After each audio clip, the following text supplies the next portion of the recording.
பிரதமர் மோடி 2 நாள் பயணமாக ஆந்திரா மற்றும் கேரளாவுக்கு செல்ல உள்ளதாக தனது எக்ஸ் பக்கத்தில் பதிவிட்டார். அதன்படி பிரதமர் மோடி ஆந்திரா சென்றார். ஆந்திர பிரதேசத்தின் லபாக்ஷி என்ற இடத்தில் உள்ள வீரபத்ர சுவாமி கோவிலில் பிரதமர் மோடி சாமி தரிசனம் செய்தார்.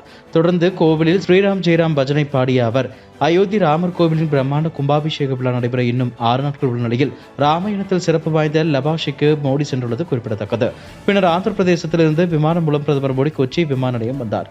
விமான நிலையம் வந்த அவரை கேரள முதலமைச்சர் பினராயி விஜயன், கவர்னர் ஆரிஃப் முகமது கான் ஆகியோர் வரவேற்றனர். கேரளா செல்லும் பிரதமர் மோடி அங்கு குருவாயூர் கிருஷ்ணன் கோவிலுக்கும் திரிபுராயர் ராமசாமி கோவிலுக்கும் சென்று வழிபடுகிறார். திருவள்ளுவர் தினத்தை முன்னிட்டு Tamil Nadu governor R N Ravi திருவள்ளுவருக்கு மரியாதை செலுத்துகிறேன் என்று தனது எக்ஸ் பக்கத்தில் பதிவிட்டுள்ளார். ஆர் என் ரவி தனது எக்ஸ் தளத்தில் கூறியிருப்பதாவது: திருவள்ளுவர் தினத்தில் ஆன்மீக பூமியான நமது தமிழ்நாட்டில் பிறந்த பெரும்புலவரும் சிறந்த தத்துவ ஞானியும் பாரதிய சனாதன பாரம்பரியத்தின் பிரகாசமான துறவியுமான திருவள்ளுவருக்கு எனது பணிவான மரியாதை செலுத்துகிறேன். அவரது ஞானம் நமது தேசத்தின் சிந்தனை மற்றும் அடையாளத்தை வடிவமைத்து வளப்படுத்தி ஒட்டுமொத்த மனித குலத்துக்கு வழிகாட்டியாகவும் உத்வேகத்தின் ஆதாரமாகவும் நீடிக்கிறது. இந்த புனிதமான நாளில் அனைவருக்கும் எனது அன்பான நல்வாழ்த்துக்களை தெரிவித்துக் கொள்கிறேன் என கூறினார். பொங்கல் பண்டிகையொட்டி மதுரையில் ஜல்லிக்கட்டு போட்டிகள் நடைபெறுவது வழக்கம். அந்த வகையில் அலங்காநல்லூர் அவனியாபுரம் ஜல்லிக்கட்டுகளை தொடர்ந்து இன்று பாலபேட்டில் ஜல்லிக்கட்டு போட்டிகள் நடைபெற்றது. ஆட்சியர் சங்கீதா, அமைச்சர் மூர்த்தி ஆகிய குடியரசுக்கு தொடங்கி வைத்த இந்த ஜல்லிக்கட்டு போட்டி மொத்தம் 10 சுற்றுகளாக நடைபெற்றது. இதில் 3677 காளைகளும் 799 மாடுபிடி வீரர்களும் பங்கேற்க அனுமதி அளிக்கப்பட்டது. இதில் அதிகபட்சமாக 14 காளைகளை அடக்கிய மதுரை பொதும்பு பகுதியை சேர்ந்த பிரபாகரன் என்பவர் முதலிடம் பிடித்தார். இவர் ஏற்கனவே 3 முறை பாலமேடு ஜல்லிக்கட்டில் முதல் பரிசை வென்றவர் என்பது குறிப்பிடத்தக்கது. சின்னப்பட்டியை சேர்ந்த தமிழரசன் 11 காளைகளை அடக்கி 2வது பரிசும், கொந்தகையை சேர்ந்த பாண்டீஸ்வரன் 8 காளைகளை அடக்கி 3வது இடத்தையும் பிடித்தனர். அதேபோல சிறந்த காளையாக புதுக்கோட்டையை சேர்ந்த ராக்கெட் சின்ன கருப்பு தேர்வு செய்யப்பட்டது. காளையின் உரிமையினருக்கும் அரசின் சார்பில் கார் பரிசீலிக்கப்பட்டது. இந்த ஜல்லிக்கட்டில் மாடுபிடி வீரர்கள், பார்வையாளர்கள், பொதுமக்கள் என மொத்தம் 42 பேர் காயமடைந்தனர். தேமுதிக தலைவரும் நடிகருமான விஜயகாந்த் கடந்த 28ஆம் தேதி மரணமடைந்தார். அவரது உடல் சென்னை கோயம்பேட்டில் உள்ள தேமுதிக அலுவலக வளாகத்திலேயே அடக்கம் செய்யப்பட்டது. அவரது நினைவிடத்திற்கு திரையுலக பிரபலங்கள், அரசியல் கட்சி தலைவர்கள் மற்றும் பொதுமக்கள் என ஏராளமானோர் தினமும் வந்து அஞ்சலி செலுத்தி வருகின்றனர். இந்நிலையில் பிரேமலதா விஜயகாந்த் பொங்கல் பண்டிகையை முன்னிட்டு விஜயகாந்த் நினைவிடத்திற்கு அன்னதானம் வழங்குவதற்காக வந்திருந்தார். அப்போது அங்கு வந்த சாமியார் ஒருவர் காசி விஸ்வநாதர் தன் கனவில் தோன்றி விஜயகாந்த் சமாதிக்கு சென்று சங்கு ஊதும்படி கூறியதாகவும் அதனாலேயே இங்கு வந்ததாகவும் கூறினார். மேலும் அவர் கேப்டன் எங்கும் போகவில்லை, உங்கள் மூத்த மகன் உருவில் உங்களுடன் இருக்கிறார் என்றார். பின்னர் திடீரென அருள் வந்தது போல கேப்டன் குரலில் பேசிய அவர், என்னை பத்தி தெரியுமில்ல, இந்த ஏழை எளிய மக்களை விட்டுட்டு நான் எங்க போறேன்? பிரேமா, உன் இதயத்தில் நான் குடியிருக்கிறேன், நான் உன்னை விட்டு எங்கேயும் போகல என கூறினார். இந்த சம்பவம் அங்கு பெரும் பரபரப்பை ஏற்படுத்தியது. திருவள்ளுவர் தினத்தை முன்னிட்டு எக்ஸ் சமூக விடுத்துள்ள பதிவில், வள்ளுவன் தன்னை உலகனுக்கே தந்து வான்புகழ் கொண்ட தமிழ்நாடு என்ற மகாகவி பாரதியின் வரிகளுக்கேற்ப உலகம் முழுவதும் எக்காலத்திற்கும் பொருந்தும்படியான திருக்குறளை வழங்கிய தெய்வ புலவர் திருவள்ளுவர் தினம் கொண்டாடப்படுகிறது.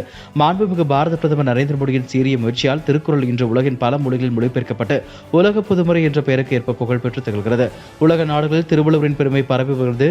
பாரதத்தின் கலாச்சாரமும் பாரம்பரியமும் மனித குலத்தின் வாழ்வியல் முறைகளும் நிறைந்திருக்கும் திருக்குறளை உணர்ந்து படிப்போம், திருவள்ளுவரை போற்றுவோம் என அண்ணாமலை பதிவிட்டுள்ளார். இந்த பதிவோடு திருவள்ளுவர் காவி நிற ஆடை உடுத்திருப்பது போல புகைப்படம் பகிர்ந்திருப்பது பெரும் சர்ச்சையை ஏற்படுத்தியுள்ளது. இதனிடையே முதலமைச்சர் ஸ்டாலின் இதற்கு கண்டனம் தெரிவித்துள்ளார். தமிழ்நாட்டில் திருவள்ளுவரை யாரும் கரைப்படுத்த முடியாது என்று முதலமைச்சர் மு க ஸ்டாலின் தெரிவித்துள்ளார். முன்னதாக தமிழக ஆளுநர் ஆர் என் ரவி காவி உடை அணிந்த திருவள்ளுவர் புகைப்படத்தை பகிர்ந்து திருவள்ளுவர் தின வாழ்த்து தெரிவித்திருந்த நிலையில் முதலமைச்சர் மு க ஸ்டாலின் இவ்வாறு பதிவிட்டுள்ளார். மு க ஸ்டாலின் தனது எக்ஸ் தள பக்கத்தில் கூறியிருப்பதாவது: தமிழ் இனத்தில் பிறந்து அமிழ் தமிழில் அறம் உரைத்து உலகம் முழுமைக்குமான நெறிகள் சொன்ன வான்புகழ் வள்ளுவர் நாள் வாழ்த்துக்கள். பிறப்புக்கும் எல்லா உயிருக்கும் என்ற சமூக நீதி கோட்பாட்டையும், முயற்சி மட்டுமே வெற்றி தரும் என்ற தன்னம்பிக்கை ஊக்கத்தையும், அரண் எனப்பட்டதே இல்வாழ்க்கை என்ற கருத்தியலையும் வழிகாட்டியவர் வள்ளுவர். 133 அடியில் சிலையும் தலைநகரில் கோட்டமும் அமைத்து போற்றும் குரலோவிய தமிழ்நாட்டில் வள்ளுவரை யாரும் கரைப்படுத்த முடியாது. குரல் நெறி நம் வழி, குரல் வழியே நம் நெறி என அவர் கூறியுள்ளார். டிக்கிலோனா படத்தின் இயக்குனர் கார்த்திக் யோகி இயக்கத்தில் உருவாக்கியுள்ள திரைப்படம் Vadakkupatti Ramasamy.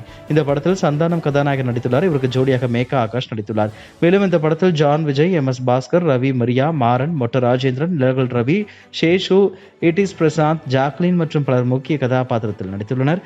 People media factory தயாரிக்கும் இந்த படத்திற்கு ஷான் ரோல்டன் இசையமைத்துள்ளார். தீபக் ஒளிப்பதிவு செய்ய சிவன் நந்தீஸ்வரன் படத்தொகுப்பு பணியை மேற்கொண்டுள்ளார். இந்த படம் பிப்ரவரி 2ஆம் தேதி திரையரங்களில் வெளியாக உள்ளது. இப்படத்தின் ட்ரெய்லர் சமீபத்தில் வெளியானது. இதில் சாமி இல்லைன்னு சொல்லிட்டு சுத்தன ராமசாமி தான நீ என்று இடம்பெற்றுள்ள வசனங்கள் சமூக வலைத்தளங்களில் பேசு பொருளானது. இதையடுத்து நடிகர் சந்தானம் தனது வீட்டில் நடந்த பொங்கல் கொண்டாட்டத்தின் போது வடக்கப்பட்டி ராமசாமி திரைப்படத்தில் இடம்பெற்றுள்ள சாமி இல்லைன்னு சொல்லிட்டு சுத்தன ராமசாமி தான நீ என்ற ஆடியோவுக்கு நான் அந்த ராமசாமி இல்லை என பதில் கூறும் வீடியோவை தனது சமூக வலைத்தளத்தில் பதிவிட்டிருந்தார். இந்த வீடியோ வெளியான சில நேரத்திலேயே வைரலானது. இதற்கு பலர் ஆதரவும் எதிர்ப்பும் தெரிவித்து வந்தனர். வீடியோ சர்ச்சையான நிலையில் இதனை நடிகர் சந்தானம் தனது சமூக வலைதளத்திலிருந்து நீக்கியுள்ளார். இதுபோன்ற செய்திகளை மேலும் தெரிந்து கொள்ள எங்களது யூடியூப், ஃபேஸ்புக் மற்றும் ட்விட்டர் ஆப்களை சப்ஸ்கிரைப் செய்யவும்.